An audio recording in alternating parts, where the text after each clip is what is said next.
Tonight's guest of honor is Max Wallace. He is the New York Times best-selling author. He's a Holocaust historian and award-winning documentary filmmaker. His books include The American Axis, Henry Ford, Charles Lindbergh, and The Rise of the Third Reich, about the Nazi collaboration of two American icons.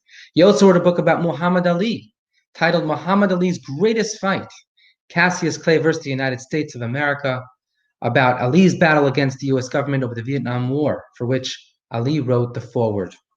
In 2013, the book was adapted into a Hollywood film directed by Oscar-nominated filmmaker Stephen Frears. He also worked for the Steven Spielberg Shoah Foundation for several years, interviewing Holocaust survivors. As many of you may have seen, those incredible firsthand testimonies, more important now than ever, as that generation sadly passes on. He was also the executive director of the Ann and Max Bailey Center for Holocaust Studies. And his latest book, In the Name of Humanity, this is the story he will share with us today, won the Canadian Jewish Literature Award for Holocaust history. Dear friends, without further ado, I give you Max Wallace. Thank you, Rabbi. It's actually the first talk I've ever delivered online. Bear with me. It's actually the first time I've ever delivered a talk sitting down. I feel like the queen delivering the speech from the throne. Max, so far so good.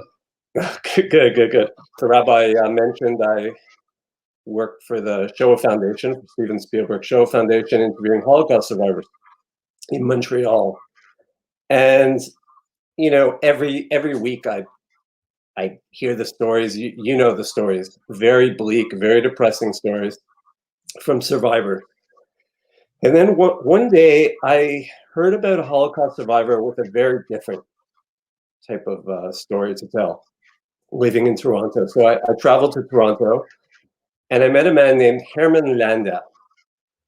Herman Landau was a ultra-Orthodox Jew who had served as the secretary for an Orthodox rescue committee in Switzerland. And as the secretary, he kept the records, the documents, the notes, the minutes. And he very generously opened up this archive and revealed this incredible story, which set me off on this my historical journey.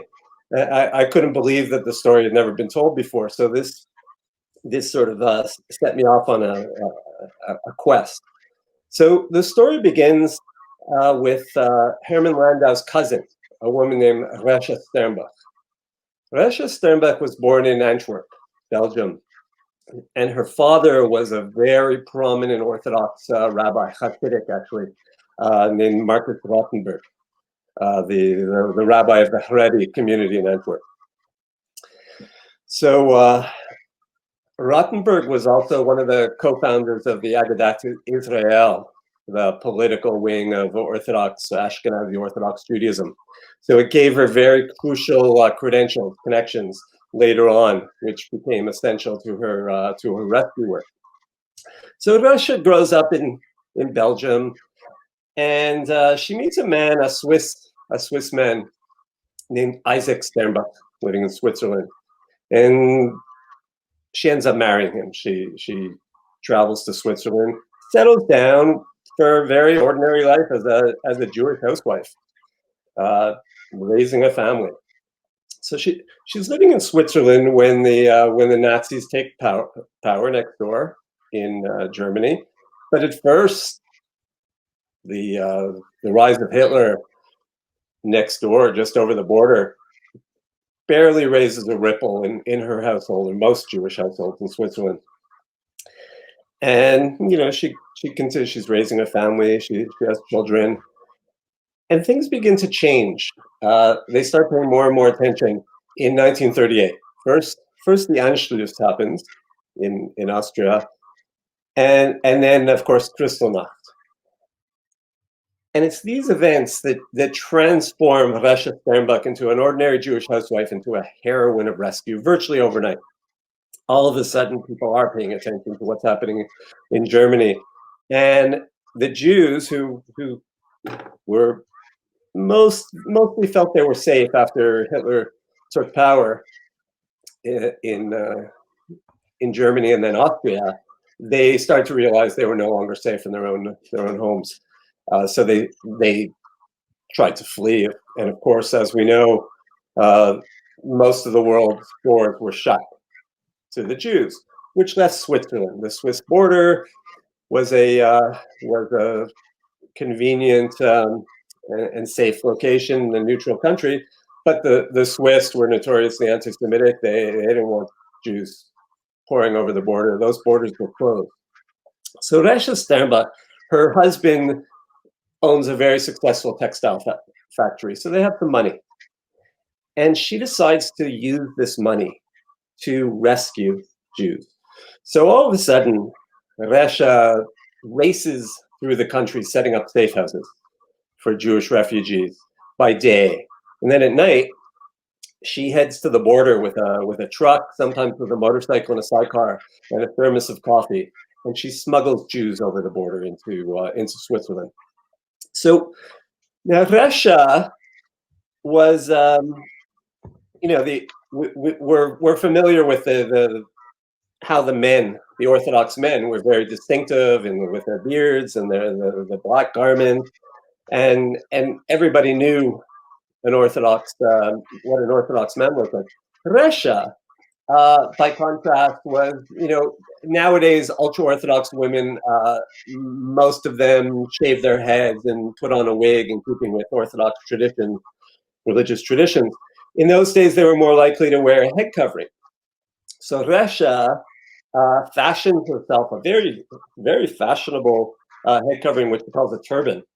She's a very stylish woman. She actually loved going to the Paris fashion shows. She was very worldly. It also helped her fit into gentile society. Switzerland was very anti-Semitic, as I said, and especially the Orthodox were not welcome. But she was this fashionable woman with her turban and very charismatic. She made friends. She cultivated a large network of gentile helpers for her rescue operations. Not all the Swiss were anti-Semitic. She cultivates farmers, taxi drivers. There's Resha's turban, as you can see in the middle. And so among the most important of her Gentile allies is a police captain in St. Gallen, where she lived, a man named Paul Gruninger. Gruninger is a Gentile who's horrified by what's happening in Germany and offers to help. So Resha has Gruninger falsifying papers that would normalize. The idea was to ensconce the Jewish refugees. Many of them ended up on our living room floor when the safe houses became full. And Gruninger would provide the falsified document that would let them stay long enough until she figured out a way to get them out of Switzerland. They weren't really safe in Switzerland. This was still an illegal operation. And so she'd end up getting them safe passage to Palestine eventually. And she would use, among her Gentile helpers were various middlemen from embassies and consulates who would provide protective papers and passports, called Ford passports, that will allow the Jews out. So this goes on until the spring of 1939. In May 1939, Paul Gruninger, is fired by the Swiss government authorities for his role in facilitating the entry of Jews. And Resha Sternbach is arrested for her underground operation. So needless to say, the war hasn't started yet, but this grinds her rescue operation to a halt. Then the war begins, and she's preoccupied. They're keeping a close eye on Resha, the Swiss authorities. They're very worried about incurring the anger of the Nazis. They were always fearing a Nazi invasion, so they vow to crack down on these type of rescue efforts, refugee efforts. And Resha is mostly preparing for her trial. And so she's not really, she doesn't really have the wherewithal to continue any of her rescue operations. And then her brother-in-law, Eli Sternbach, forges a connection with a woman in Warsaw. They hear that the Warsaw Ghetto has been constructed. Jews are being assembled, but the world didn't really know what was going on in the Warsaw Ghetto. And through these connections, through her brother-in-law and various Orthodox networks, Resha learns of this terrible humanitarian crisis in the Warsaw Ghetto. People are dying, people are starving to death, they don't have medicine. And so she swings back to reactivates her networks. She learns, Eli Sternbach, her brother-in-law, learns that having a foreign passport in the Warsaw Ghetto gives the Jews extra protection. And Resha had this network of middlemen in various embassies. And so she starts assembling care packages. She sends food, medicines, saccharin, religious ornaments to the Orthodox, although she's not just helping Orthodox Jews. And she starts to acquire passports. They're expensive. She uses her husband's money, and she starts sending passports from the Paraguayan embassy, the Salvadoran embassy. These passports end up being one of the only ways that Jews survive the eventual evacuation of the Warsaw Ghetto. So they're extremely crucial. Before the war, she saved, we don't know how many. It's over 1,000 Jews have been rescued by Resha from the Reich before the war. Now she's sending hundreds and hundreds of passports, care packages to Warsaw Ghetto, saving more. And so this goes on for more than a year, until one day they receive a coded message from their contacts in the ghetto. Very crude code, combination of German and Hebrew, that alerts them that the Nazis have begun to evacuate the Warsaw Ghetto, and that they intend to eliminate the Jews of Europe by Christmas 1942. And they're eliminating Jews by poison gas. It's the first time anybody's heard anything of the sort. So the Sternbach send what's known as the Sternbach cable. They send the cable to the rabbis in New York, the Orthodox rabbis in New York. There had been a communication a month earlier from the World Jewish Congress, but it had been kept secret. So when the Sternbach cable arrived in the fall of 1942, it's the first time that the Jewish community and the Jewish leadership as a whole find out about what's happening in Europe. Originally, the leader, the rabbi who's probably considered the leader of that New York Jewish community, Stephen Wise, Reform rabbi, very well respected, he doesn't believe it. He dismisses the Sternbach cable as atrocity tale, and yet he assembles the Jews to hear the story. Meanwhile, he considers himself very close friends with Franklin Roosevelt. The Jews had a reverence at that time, especially New York Jews, for Roosevelt. Roosevelt's the first president that seems to be a friend of the Jews. He's appointed a Jewish Supreme Court justices. He has Jewish aides. And Wise believes that Roosevelt has their back. He approaches Roosevelt. Eventually, the U.S. State Department confirms what they had heard. But the Sternbach cable advises the rabbis to alert every high-profile figure they can find and tell them what's happening in Europe. Tell them about the fate of the Jews of Europe. So it advises that they contact Albert Einstein. They contact Thomas Mann, the great novelist Thomas Mann. They contact Roosevelt, Eleanor Roosevelt, and eventually, some people start to take this seriously. The State Department confirms the report. So the Jewish leadership now knows that the final solution is underway, and that millions of Jews have already been exterminated. And yet, Stephen Wise, the leader of the Jewish community, believes Roosevelt. Roosevelt tells him that the best way to rescue the Jews of Europe is to win the war as quickly as possible. So he advises them to stay back and let the Allies stop Hitler. And at first, most of the Jewish community goes along with this. They trust Roosevelt. They really don't know what to do. They're helpless. And so eventually, as these reports continue to come out of Europe, millions of Jews gone to their death. And there's a growing sense of frustration. Roosevelt's doing nothing, it seems. And so there's this unlikely confluence, this almost unholy alliance between the revisionist Zionists led by Hillel Koch and the Orthodox rabbis. For the first time, there's grumbling in the Jewish community.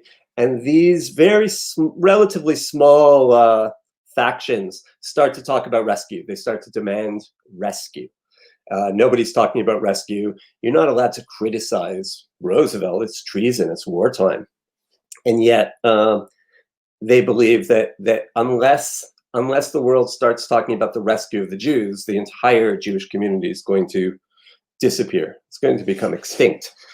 And the reports coming out of Europe are bearing that out. So eventually this, it's a long story. I'll talk a little bit more about it later, but Hillel Koch, the leader of the revisionist Zionists who had taken over from Jabotinsky, he masterminds a march of the rabbis in 1943 in the streets of Washington, where 400 Orthodox rabbis marched to Congress and then to the White House to demand rescue. And there's a newsreel crew following them, and it's quite dramatic. Americans see for the first time the words rescue in relation to the Jews of Europe. And Roosevelt's forced to create the War Refugee Board and talk about rescuing Jews for the first time. But by then, most of the Jewish community has been exterminated. And sort of too little, too late. So the war grinds on in Europe, and the tide has turned. Brings us to another one of the key players in this drama, Heinrich Himmler. So Heinrich Himmler, there he is with Hitler reviewing the troops. He's the head of the SS, and the man that probably Hitler's most trusted lieutenant, the man that Hitler has trusted with implementing the logistics of the final solution. And Himmler, in many ways, Himmler was as evil, maybe even more so than Hitler. Himmler, during when the Einsatzgruppen and when the mobile killing squads were massacring the Jews of the Soviet Union before the final solution, at first they were just executing the adults, rounding up the men and then the women. And it's Himmler, not Hitler, that decides we need to kill all the children as well, lest the children one day rise up to avenge the deaths of their parents. So Hitler is a thoroughly evil man and a villain, and yet he's also very practical. So the tide has turned in the war, and it's very obvious by 1943 that it's only a matter of time before there's a Allied invasion, and the Nazis' days are numbered. And so as this happens, the armed forces, the SS, various figures start to turn against Hitler. Hitler is no longer the revered figure that he once was. And the people around Himmler arguably, according to Allied intelligence, Himmler was actually more powerful at this point, in 1943, than Hitler himself. Himmler had the loyalty of the SS and vast sections of the German military. So he could have overthrown Hitler at any time. Various people around him are wanting him to do just that, overthrow the Fuhrer and take over to save the Reich. But Himmler has this pathological loyalty or fear of Hitler. And this is a non-starter. This is not going to happen. Himmler has no desire to overthrow Hitler, and yet there's so the people around him realize that that's not going to happen. He's never going to overthrow the Führer. They take a different tack. This idea of a separate peace, or a compromise peace, gets bandied about, and the idea is that the Nazis would band together with the Western allies, with America and England, against their common enemy, their common ideological enemy, Stalin, to stamp out Bolshevism. Himmler was almost as anti-communist as he was anti-Semitic, and so Stalin is the scourge, and he starts to. It's very clear. Historians have discovered significant evidence that Himmler is seriously entertaining this idea, but it's also easier said than done. But the idea has been planted in his head. So meanwhile, going back to Resha Sternbach, Resha has as soon as she gets word about the final solution and the extermination of the Jewish people, she swings into it. She forms a rescue committee, what she called the Rescue Committee, and you see in this photo, you see her in Montreux. She had moved from St. Gallen, Switzerland to Montreux, and these men are surrounding her. There's Isaac, her husband, on the left, but Resha is very much in charge. That's quite unusual even today, but back then in the 40s, to have this Orthodox woman surrounded by men, hanging on her every word and her every command. She had this incredible, not only a charisma, but a sense of what needed to be done, and she was very well respected in the Orthodox community. And so Resha has devised a plan to save Jews. So the Orthodox, going back to the Middle Ages, it was always the highest commandment in Judaism is to save a life. And so whatever it takes to save a life, you do it. You bribe, you steal, you blackmail, you pay ransom. And so Resha and her rescue committee managed to save a lot of Jews. But it's never enough. They hear about millions and millions of Jews going to their deaths, and they've saved thousands. And for Resha, she was deeply depressed, as were many Jews who knew what was going on. So she feels helpless. Meanwhile, Himmler and the Nazis, they're losing the war, and they're in desperate need of hard currency and war materials to continue to fight the war. And so there's various ransom plans are devised, and they seem very open. Himmler seems open to the idea of freeing Jews from the concentration camps or sparing Jews in exchange. First, there's the Europa plan, and various other ransom schemes take effect. But the Allies, this is illegal. Paying ransom to the Nazis and helping the Nazis continue the war effort, it's absolutely forbidden. It's illegal. It violates the Trading with the Enemy Act. And yet the Orthodox Jews answer to a higher set of laws, and they ignore this. They're willing to do anything to save the lives of the remaining Jews of Europe. And so Russia hears that, so it takes us into 1944, the spring of March 1944. The only remaining significant Jewish population in Europe is in Hungary. The Nazis haven't yet got around to finishing off the Hungarian Jews. There's about 800,000 Hungarian Jews. So in March 1944, they march into Hungary, and accompanying the military, the German military in Hungary, is a figure who had already become very notorious in the final solution, Adolf Eichmann. Adolf Eichmann was in a way the genius that facilitated the logistics, who Himmler had trusted with the logistics of the final solution. He'd done it very efficiently.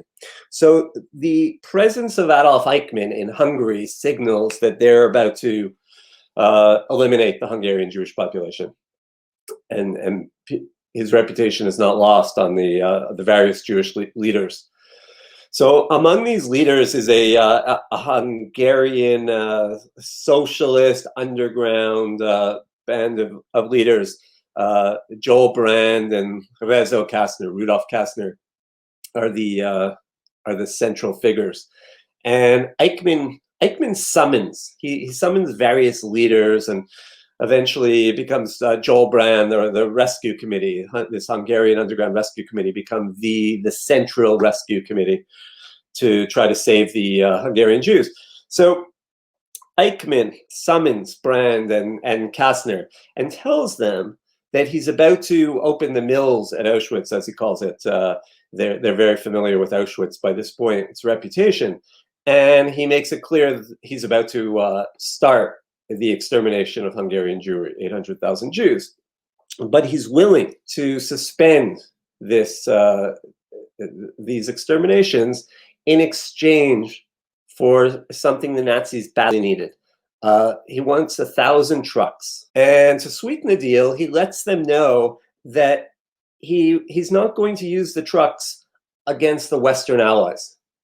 They're only meant to be used on the Eastern Front against Stalin's forces. I think the idea is that it would get back to the Western Allies, and they would be willing to betray Stalin in exchange for saving all these Jews, 1 million Jews.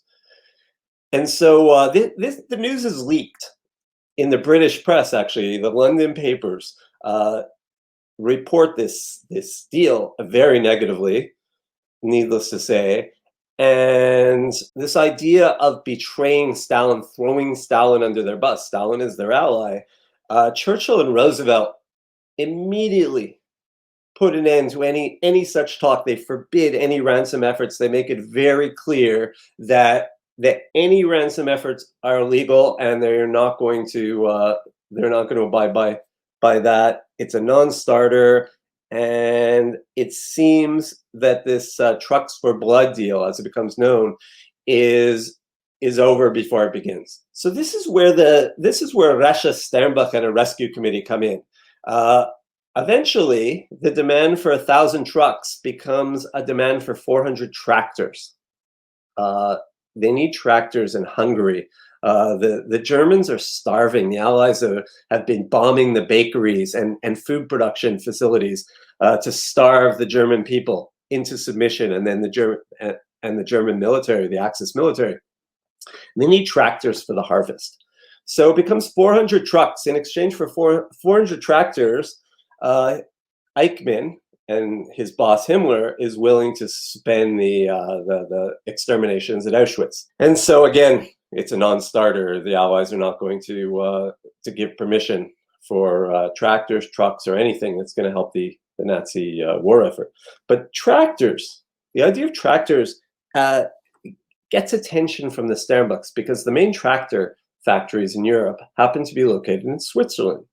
And so Rasha Sternbuch becomes very excited at this idea that there's a chance to save the remaining Jews of Europe in exchange for tractors. So they start raising money to purchase tractors. And they eventually get enough to buy 40 tractors. And so the idea is to convince that actually Eichmann had told Kastner and the Hungarian Rescue Committee that he's willing to suspend to destroy the facilities at Auschwitz once the delivery of the tractors has begun seriously. So the Sternbuchs have this idea that they're sort of going to deceive the Nazis by delivering tractors. By delivering 40 tractors, it will convince them that more are on the way. And so this elaborate deception begins with these tractors. Meanwhile, in the summer of 1944, another key player in this drama enters the picture, a man named JeanMarie Muzzie. JeanMarie Muzzie was a former president of Switzerland. He served twice as president in the 20s and early 30s. And at that time, he was basically a centrist. He wasn't particularly right-wing or fascist leaning, and yet he was a very devout Catholic. And the Catholic Church at this time never really embraced the racial ideology of the Nazis, but but they did. Stalin had basically wiped out the Roman Catholic Church in the Soviet Union and was starting to turn his attention to the Russian Orthodox Church. And the Catholic Church, the communists, the Bolsheviks became enemy number one in Catholic ideology. So JeanMarie Muzzie starts to embrace this. He makes propaganda films. He travels to Germany and gets Nazi money to make anti-communist propaganda films. He buys a newspaper. He buys a youth newspaper and turns it into an anti-communist propaganda rag.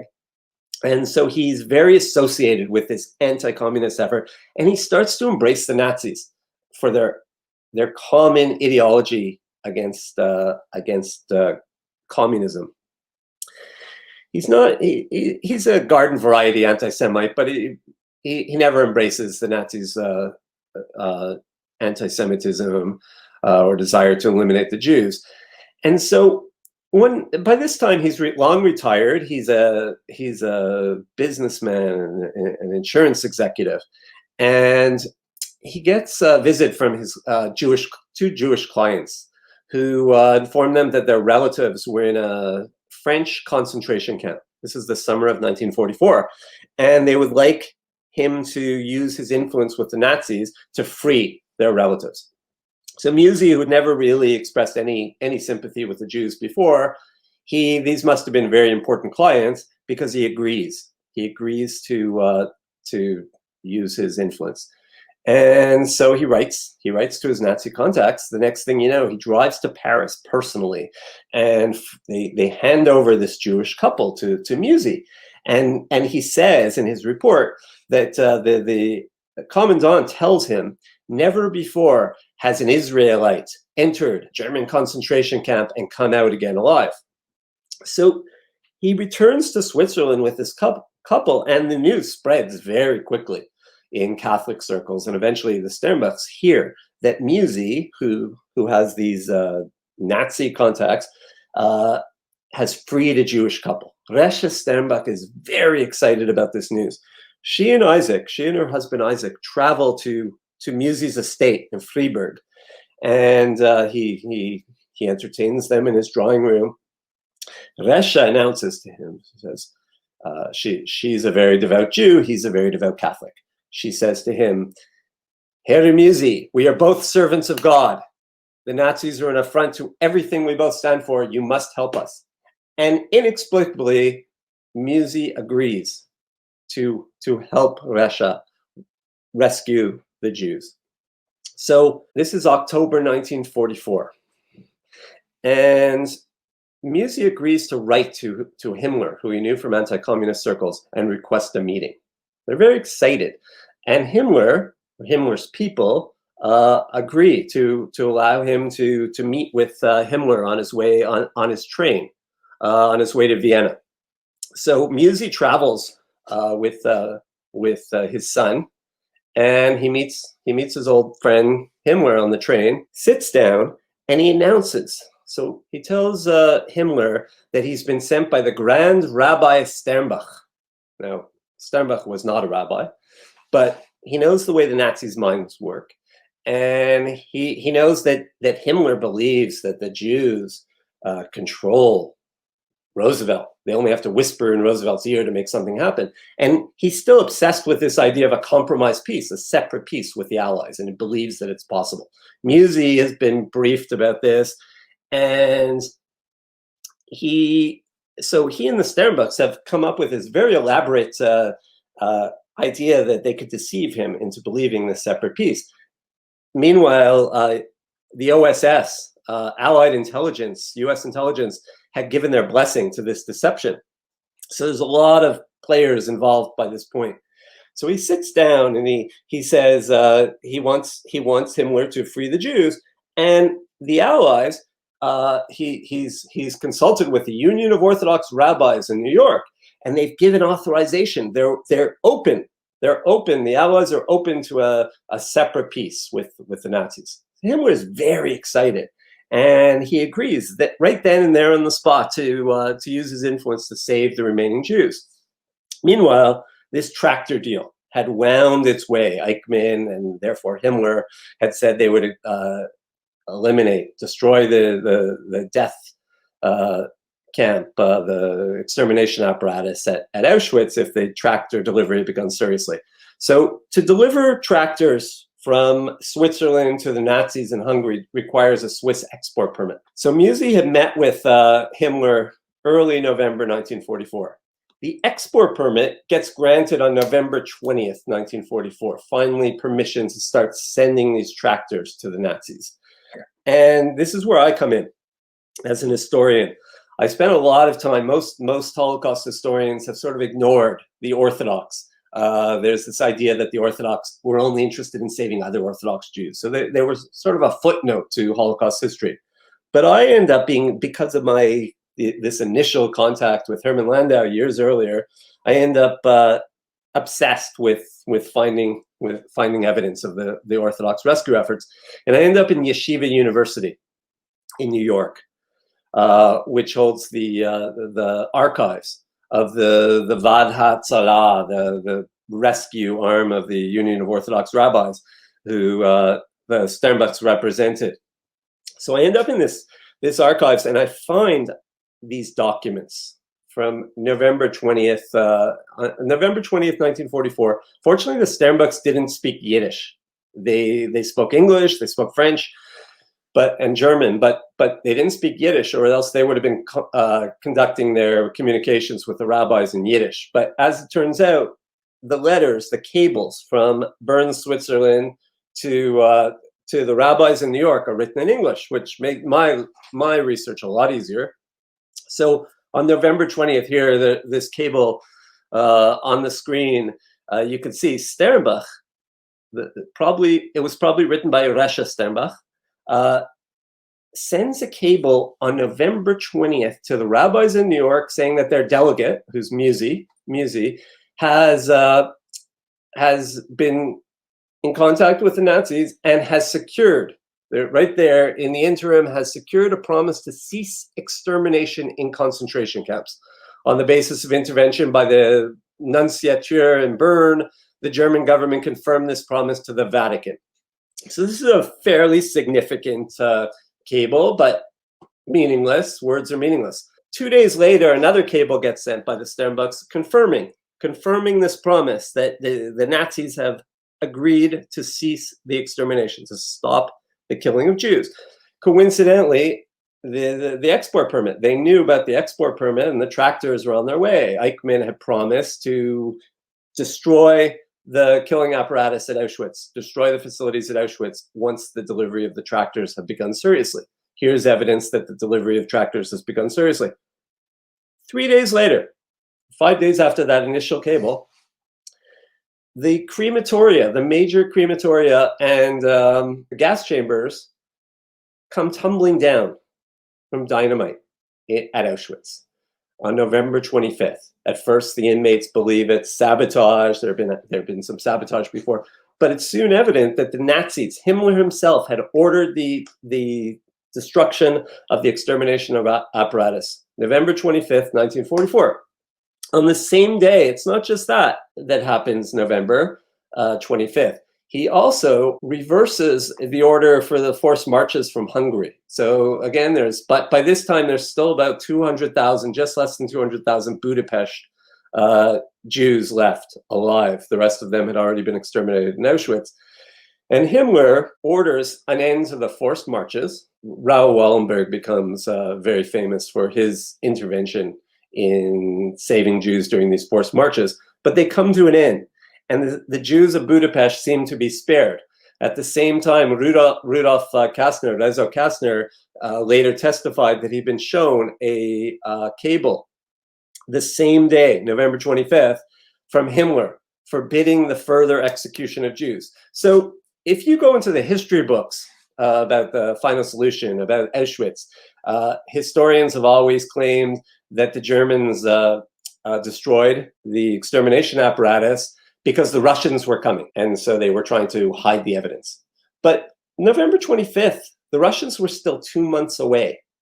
2 months. So there's no evidence to support that. It's based on nothing.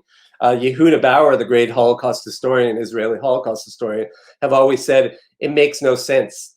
that they suddenly stopped the exterminations, because the Russians were coming. If anything, they would have hastened the exterminations. They could have killed the remaining inmates at Auschwitz if they really wanted to hide the evidence. They'd always done that before. They never left the evidence in the death camp. So 2 months later, the Russians finally arrive, and just ahead of the Russian arrival, there's the death march, the famous death march from Auschwitz, where the Nazis evacuate most of the prisoners. But they leave 8,000, more than 8,000 behind. People who were too sick to march, teenagers, children, others, even some that didn't want to go.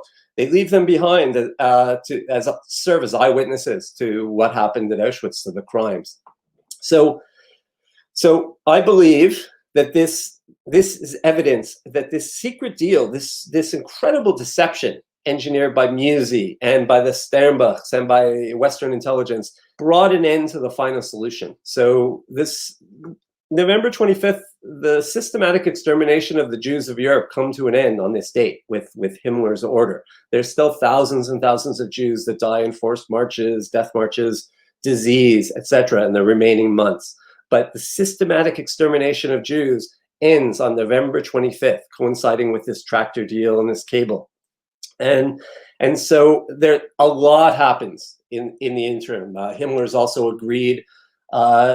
Muzzie has requested that the Red Cross be allowed into the camps. Eventually, Himmler, in the spring of 1945, Himmler allows the Red Cross to station themselves in German concentration camp, in the remaining concentration camps, with the proviso that they remain until the end of the war. So thousands, tens of thousands of Jews are saved by this.